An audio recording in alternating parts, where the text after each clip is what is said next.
Bonjour à tous et à toutes, j'espère que vous allez bien. Aujourd'hui, on s'intéresse à l'alliance entre Honoré Ier et Charles Quint. À la fois l'un des plus petits et des plus riches États du monde, Monaco est une curiosité historique. Cette situation est le fruit de son histoire liée à celle de la famille régnante, les Grimaldi, et de sa situation stratégique. Vous voulez en savoir plus sur l'alliance entre Monaco et Charles Quint? Venez avec moi. Monaco fut d'abord une place forte génoise, construite en 1215 sur un promontoire rocheux surplombant la Méditerranée entre les villes de Nice et Menton. Mais à la même époque, Gênes voit s'affronter deux factions, les Guelfes, partisans du pape, et les Gibelins, soutiens de l'empereur. Les deux factions s'opposent en Italie au XIIIe et XIVe siècle. Elles tirent leur nom de deux familles allemandes rivales, celle des Welf, maison de Suabe, et celle des Hausthofen, qui se disputent le trône impérial à partir de 1125, et dont les partisans se nomment respectivement Guelfes et Gibelins. Ces dénominations apparaissent à Florence en 1215 pour désigner les partisans qui soutenaient l'empereur Welf au Tonkat de Brunswick allié au pape, et ceux alliés de Frédéric de Hausthofen. Guelfes et Gibelins s'affrontent à Florence, puis dans la plupart des villes d'Italie. Les deux factions se réconcilient lorsque Jean Ier de Luxembourg, roi de Bohême, prend la tête du parti guelfe pour tenter d'imposer son autorité sur l'Italie, 1330-1333. Lorsque les Gibelins l'emportent, les familles guelfes doivent quitter Gênes, et parmi eux, les Grimaldi, qui furent pendant un temps l'une des plus puissantes familles de la ville. C'est ainsi qu'en 1297, François Grimaldi s'empare de Monaco par la ruse en se déguisant en moine franciscain, demandant l'asile pour la nuit afin de pouvoir faire pénétrer dans la place forte contrôlée par Gênes. Il parvient à ouvrir les portes durant la nuit à ses soldats. Pour protéger leurs possessions, comprenant plusieurs fiefs autour de Monaco, ses descendants se tournent vers le roi de France, à commencer par Régnier Ier, qui en 1304 est nommé amiral de France par Philippe IV le Bel. En 1489, Charles VIII et Charles Ier, duc de Savoie, reconnaissent l'indépendance de Monaco, et donc des Grimaldi, qui accordent sauvegarde et protection au seigneur de Monaco, en échange de son alliance. En 1507, en résistant à un long siège, le Rocher s'émancipe définitivement de la mère patrie génoise. Dans le cadre de la politique italienne des rois de France, Monaco devient un point d'appui stratégique sur le chemin de la péninsule. En 1512, Louis XII atteste donc que la souveraineté de Monaco n'est tenue que de Dieu et de l'épée. En 1524, le pape Clément VII reconnaît à son tour l'indépendance temporelle d'Augustin Grimaldi, régent de la seigneurie durant la minorité de son neveu Honoré Ier de Grimaldi. Parce que le territoire est exigu et demeure envié par les puissances voisines, Monaco se doit de toujours se placer sous la protection de la principale puissance européenne, à savoir la France ou l'Empire de Charles Quint. L'organisation politique de l'Europe repose avant tout sur des princes, des souverains qui incarnent des États. Les relations entre les États européens passent par des alliances ou des affrontements entre ces princes. Et la notion même de relations internationales reste ambiguë, puisque l'État-nation n'existe pas encore. Il faudrait parler de relations interprincières, en limitant la notion de prince aux souverains ou quasi-souverains, si l'on pense aux électeurs allemands ou aux seigneurs de Monaco. Dans la première moitié du XVIe siècle, les relations personnelles entre les princes européens acquièrent une visibilité et une réalité étonnantes. L'idée semble s'imposer qu'un prince en personne peut négocier avec un autre souverain, obtenir une alliance, des concessions ou bien la paix. En cas de querelle, il doit affronter son adversaire dans un combat singulier. En effet, 5 princes de la même génération imposent en même temps leur présence politique. Charles Quint, Jouan III, François Ier, Henri VIII et Soleiman le Magnifique. Leurs relations, leur alliance ou leur conflit constituent presque toute la trame de l'histoire européenne du XVIe siècle. Honoré Ier de Grimaldi est le plus jeune des 5 enfants de Lucien Grimaldi et de Jeanne de Pontève-Cabane. Honoré Ier devient seigneur de Monaco à l'âge de 9 mois. Suite à l'assassinat de son père le 22 août 1523. Lucien Grimaldi est assassiné par son neveu, Bartolomeo Doria, au palais de Monaco. Son corps a été traîné sur les marches du palais par les hommes de Doria pour être montré aux masses incrédules, provoquant ainsi une émeute au cours de laquelle le peuple de Monaco a chassé Doria et ses hommes du pays. Andrea Doria, célèbre amiral et cousin de Bartolomeo, aurait eu connaissance de l'assassinat, affirmation résultant de sa présence dans le port d'Hercule avec son escadre le jour de l'assassinat. La présence d'Andrea Doria aurait été une ruse pour se débarrasser du majordome de Lucien Grimaldi et de 12 ou 14 des hommes gardant le seigneur de Monaco, le laissant seul en compagnie de son neveu. En raison de son très jeune âge, un régent est nommé pour Honoré Ier, en la personne de son oncle Augustin Grimaldi. Sous Lucien Grimaldi, Monaco avait été un sujet du royaume de France et de ses rois, Louis XII et François Ier. Augustin Grimaldi décide de rompre cette alliance lors de la signature des traités de Burgos et de Tordesillas en 1524 et de se ranger du côté de l'Espagne et de son roi, l'empereur Charles Quint, pour mieux se venger des meurtriers de son frère Bartolomé Doria et Andrea Doria, alliés de François Ier. La seigneurie de Monaco devient donc un protectorat de l'Espagne, permettant au pays de se concentrer davantage sur l'avancement et la modernisation de son territoire, et moins sur la défense de ses frontières. L'alliance avec l'Espagne dure jusqu'en 1641 et pèsera lourdement sur la situation financière de Monaco. Augustin Grimaldi meurt le 14 avril 1532, laissant Honoré Ier encore mineur à un autre régent et désigné pour le jeune seigneur. Sa tante, Blanche Grimaldi, baronne de Tourette, deviendra la nouvelle régente en tandem avec Nicolas Grimaldi, qui occupe le poste de régent pendant un jour. Et Blanche Grimaldi se voit également contrainte de quitter Monaco le 9 juillet 1532. Étienne Grimaldi, mort en 1561, originaire de Gênes, connu sous le nom de gouverneur, est désigné comme le régent d'Honoré Ier le 23 avril 1532. Étienne Grimaldi demeure régent jusqu'au 16 décembre 1540, date à laquelle Honoré Ier atteint sa majorité.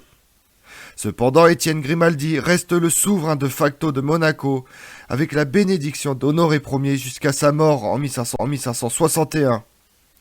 Le règne du seigneur de Monaco est relativement calme et paisible, considéré comme remarquable par sa bravoure, sa sagesse et sa vaillance. Pendant le règne d'Honoré Ier, d'importantes rénovations et agrandissements ont été apportés au palais de Monaco, qui reçoit la visite de Charles Quint en 1529 et du pape Paul III sur son chemin en direction du concile de Nice.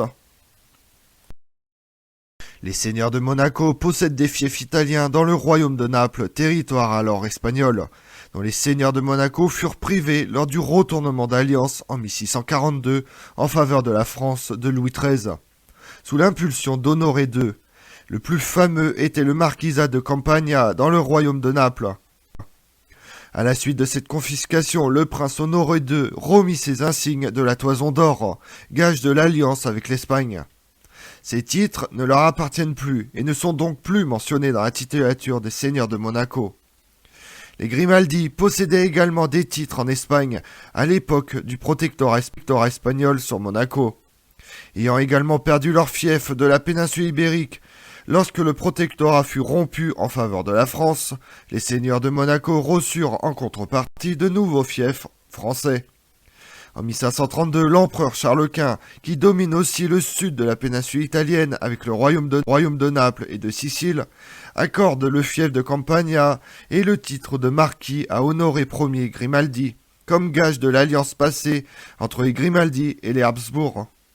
La guerre ayant éclaté entre François Ier et Charles Quint pour la domination du duché de Milan, alors entre les mains de la famille Sforza, par haine des Doria, alors au service du roi de France, Augustin Grimaldi, conclut en 1524 avec l'empereur un traité qui fut renouvelé en 1529. Charles Quint, pour préserver l'alliance avec Monaco, seigneurie également convoitée par François Ier pour sa position stratégique, assure également le paiement intégral de la solde, de la garnison et de la pension de 2000 écus d'or. En échange des promesses de paiement, Augustin Grimaldi donne accès au port de Monaco aux navires impériaux, ainsi que sa protection, comme ce fut le cas pendant l'invasion de la Provence par Charles de Bourbon. Quand les navires de Charles Quint commandés par Hugo de Moncada ont trouvé refuge dans le port monégasque lors de l'attaque par Antoine de La Fayette, de la flotte destinée au duc de Bourbon lors de son invasion de la Provence en 1524. Ce dernier retrouvera les débris de l'armada de Hugo de Moncada à Monaco après le siège malheureux de Marseille et sa retraite en direction du Milanais.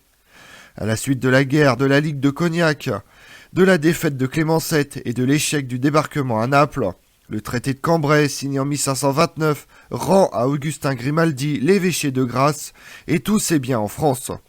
Mais l'entente entre les rois de France et les princes de Monaco est brisée pendant tout le XVIe siècle. La principauté soumise au protectorat espagnol doit fournir des navires à Charles Quint durant ses différentes opérations militaires et pour la défense des côtes espagnoles et italiennes. Honoré Ier prend part à la défense de l'île de Malte contre les Ottomans en 1565, venant en aide au grand maître de l'ordre Jean de la Valette, ainsi qu'à la bataille de Lépante en 1571, toujours contre les Ottomans, aux côtés de Don Juan d'Austria, de Marc-Antonio Colonna et du futur doge de Venise, Sebastiano Vernier. Deux membres de la famille poursuivent la tradition qui a toujours mis les Grimaldi au premier rang des défenseurs de la chrétienté. Charles II, 1581-1589, fournit quelques secours aux ligueurs de Provence contre les protestants. Obligés par leur faiblesse à une grande prudence, les princes de Monaco, à une époque où les archives des plus puissants monarques étaient tenues secrètes, devaient, plus encore que ces derniers, garder dans l'ombre les documents qui pouvaient, au cours d'une négociation, leur fournir un argument inattendu ou déjouer une tentative d'empiètement sur leur indépendance. Les historiens ne peuvent donc se servir que de renseignements puisés à des sources étrangères et nécessairement incomplètes. Et les Grimaldi n'avaient cru pouvoir encourager sans danger que des généalogistes plus curieux de rapporter leurs belles alliances, leurs titres et leurs honneurs que les difficultés sans cesse renaissantes auxquelles ils ont dû sans doute leur habileté diplomatique, pour ainsi dire héréditaire.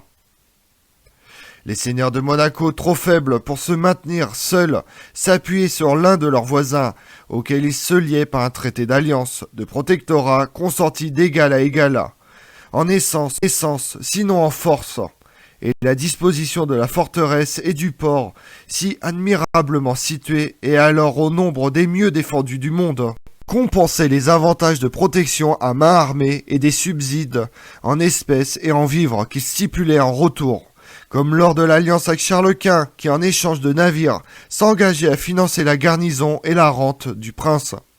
Au rebours de ce que la diplomatie contemporaine pourrait nous faire penser, ces alliances avaient une durée considérable, et les oscillations de la politique monégasque étaient fort lentes. Le protectorat consenti à Charles Quint est continué par ses descendants, et cette évolution embrasse à elle seule une durée de 120 ans, coïncidant exactement avec l'époque qui vit naître, s'imposer puis décliner l'influence des Habsbourg d'Espagne sur la Méditerranée et la montée en puissance des Bourbons. Des projets d'échange de Monaco contre la souveraineté d'une place forte moins convoitée ont également été débattus, projet qui a vu sa conclusion échouer par l'assassinat de Lucien Grimaldi en 1523, considéré généralement comme le basculement de l'alliance de Monaco envers l'Espagne contre la France. Le régent Augustin Grimaldi n'est jamais parvenu à exécuter le coupable Bartolomé Doria, lequel, par la réussite de son plan, enlevait les obstacles qui le séparaient de la riche succession de Monaco. Mais le régent du seigneur de Monaco, Honoré Ier, âgé de 9 mois, a contrecarré le plan des Doria visant à s'emparer du rocher en contrôlant le nourrisson, en plaçant la seigneurie de Monaco sous la protection de Charles Quint.